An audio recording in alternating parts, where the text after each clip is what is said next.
ഹൈക്കോടതിയുടെ വിധി വന്നിട്ടുണ്ട്. അത് ടൂറിസം ഡെസ്റ്റിനേഷനുകളിൽ 5 ലിറ്ററിൽ താഴെയുള്ള വെള്ളവും കുടിവെള്ള കുപ്പികളും 2 ലിറ്ററിൽ താഴെയുള്ള സോഫ്റ്റ് ഡ്രിങ്ക്സ് കുപ്പികളും നിരോധിച്ചുകൊണ്ടുള്ളതാണ്. അത് അവിടെ മാത്രമല്ല, ഓഡിറ്റോറിയം, അതുപോലെ റെസ്റ്റോറന്റുകൾ, പൊതുചടങ്ങുകൾ, കേന്ദ്ര സംസ്ഥാന സർക്കാരുകൾ, തദ്ദേശ സർക്കാരുകൾ തുടങ്ങിയ പൊതു ചടങ്ങുകളിലും നിരോധിച്ചിട്ടുണ്ട്. ആ വിധി നടപ്പാക്കുന്നതിന് ആവശ്യമായിട്ടുള്ള തീരുമാനങ്ങൾ സർക്കാർ എടുത്തു കഴിഞ്ഞിട്ടുണ്ട്. ഒക്ടോബർ 2 മുതലാണ് വിധി പ്രാബല്യത്തിൽ വരിക. ഇപ്പോ ഓഗസ്റ്റ് സെപ്റ്റംബർ മാസങ്ങളിൽ ഇത് സംബന്ധിച്ച് വിപുലമായിട്ടുള്ള പ്രചരണ പരിപാടികൾ സംഘടിപ്പിക്കും. ആവശ്യമായിട്ടുള്ള നിർദ്ദേശങ്ങൾ ബന്ധപ്പെട്ടവർക്ക് നൽകും. ഒക്ടോബർ 2 മുതൽ കർക്കശമായിട്ടുള്ള എൻഫോഴ്സ്മെന്റിലേക്ക് കടക്കുകയാണ്. കോടതി വിധി നടപ്പാക്കാനുള്ള ശക്തമായ നടപടി സർക്കാരിന്റെ ഭാഗത്തുനിന്നുണ്ടാവും. അതിനുവേണ്ടി പ്രത്യേകമായ യോഗം ചേർന്ന് തീരുമാനങ്ങൾ എടുത്തു കഴിഞ്ഞിട്ടുണ്ട്. 4 ഏജൻസികൾ, Bevco, clean Kerala company, excise, ശുചിത്വ മിഷൻ, 4 ഏജൻസികളുടെ പ്രതിനിധികൾ തമിഴ്നാട്ടിൽ ഇത് നടപ്പാക്കുന്നത് എങ്ങനെയാണെന്ന് വിശദമായി പഠിച്ച ശേഷമാണ് നമ്മൾ ഇവിടെ നടപ്പാക്കുന്നത്. അതേ മാതൃക മാറ്റമില്ലാതെ തന്നെ നടപ്പാക്കുകയാണ്. ശരി, ഒരു ഔട്ട്ലെറ്റിൽ നിന്ന് വാങ്ങി വേറൊരു സ്ഥലത്ത് വളരെ ദൂരെ പോയിട്ടാണ് കഴിക്കുന്നത് എങ്കിൽ അവർക്ക് ചിലപ്പോൾ നഷ്ടം വരും. തിരിച്ചുപിടിപ്പിക്കാൻ ബുദ്ധിമുട്ടാണെങ്കിൽ നമുക്ക് എല്ലാം നോക്കിയതൊന്നും ചെയ്യാൻ പറ്റില്ല. നമ്മള് മറിച്ച് ഏത് ഔട്ട്ലെറ്റിലും കൊടുക്കാമോ എന്നുള്ള സാധ്യത പരിശോധിക്കുന്നുണ്ട്. പക്ഷെ തമിഴ്നാട്ടിൽ ഇപ്പൊ ചെയ്യുന്നത് ഇങ്ങനെ തന്നെയാണ്. ഇപ്പൊ ഒരു ആശയക്കുഴപ്പം ഒഴിവാക്കാനാണ് ഇപ്പൊ ഇങ്ങനെ ചെയ്യുന്നത്. അതേസമയം ഭാവിയിൽ നമുക്ക് ഏത് ഔട്ട്ലെറ്റിൽ കൊടുത്താലും റീഫണ്ട് ചെയ്യാൻ പറ്റുമെങ്കിൽ അത് നടപ്പാക്കും. അത് ആലോചിക്കും.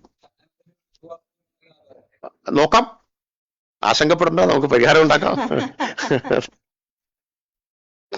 നമുക്ക് മദ്യപിക്കുന്നവരെ ദ്രോഹിക്കുക എന്നുള്ള ഉദ്ദേശമേ ഇല്ല. മറിച്ച് ഈ പ്ലാസ്റ്റിക് കുപ്പികൾ വലിച്ചെറിയപ്പെടുന്ന ഒഴിവാക്കുക എന്നുള്ള ഉദ്ദേശം മാത്രമേ ഉള്ളൂ. അതുകൊണ്ടാണ് ഈ സാധ്യതയും നോക്കുമെന്ന് പറഞ്ഞത്. ഏത് ഔട്ട്ലെറ്റിലും കൊടുക്കാവുന്ന സാധ്യതയും നോക്കും. അതിനാവശ്യമായ ക്രമീകരണം ഉണ്ടാക്കും.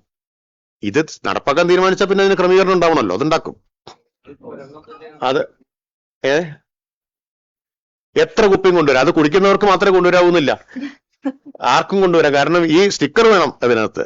അതുണ്ടെങ്കിൽ 20 രൂപ തിരിച്ചു കിട്ടും. അപ്പോ പൈസ പ്രശ്നമല്ലാതെ വലിച്ചെറിയുന്നവർ കാണും. അപ്പൊ അതുകൊണ്ട് അത് ആരെങ്കിലും പോയിട്ട് എടുത്തു കൊണ്ടുവന്നാൽ പൈസ കിട്ടും. ഒരാൾക്കൊരു കുപ്പി ഇതൊന്നുമില്ല, സ്റ്റിക്കർ ഉണ്ടോ എന്ന് മാത്രമേ നമ്മൾ നോക്കുന്നുള്ളൂ. ഒരു കാര്യം കൂടി കൂട്ടത്തിൽ പറയട്ടെ.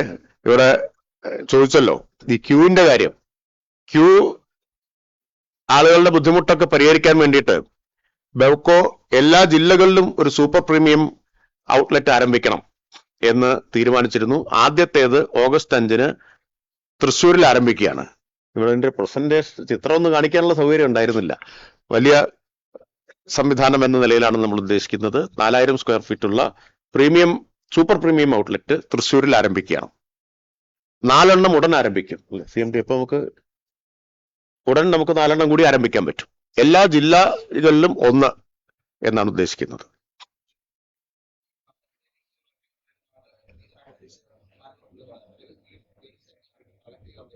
കളക്ട് ചെയ്യാനുള്ള സംവിധാനവും ഏർപ്പെടുത്തും. അത് നമ്മൾ PPP ആയിട്ടാണ്, സ്വകാര്യ സംരംഭകരെ ഉപയോഗിച്ചാണ് ചെയ്യുന്നത്. സൂപ്പർ പ്രീമിയം, പ്രീമിയം അല്ല, സൂപ്പർ പ്രീമിയം. 900 രൂപയ്ക്ക് മുകളിലുള്ളതാണ് സൂപ്പർ പ്രീമിയം എന്ന് പറഞ്ഞത്. അത് മറ്റേ സെൽഫ് സർവീസ് ആണ്. എല്ലാ ജില്ലയിലും ആഗസ്റ്റ് 5 ആദ്യത്തേത് ഉദ്ഘാടനം ചെയ്യും തൃശ്ശൂരിൽ. തൊട്ട് പിന്നാലെ 4 എണ്ണം കൂടി നമ്മൾ ഉടൻ ആരംഭിക്കും.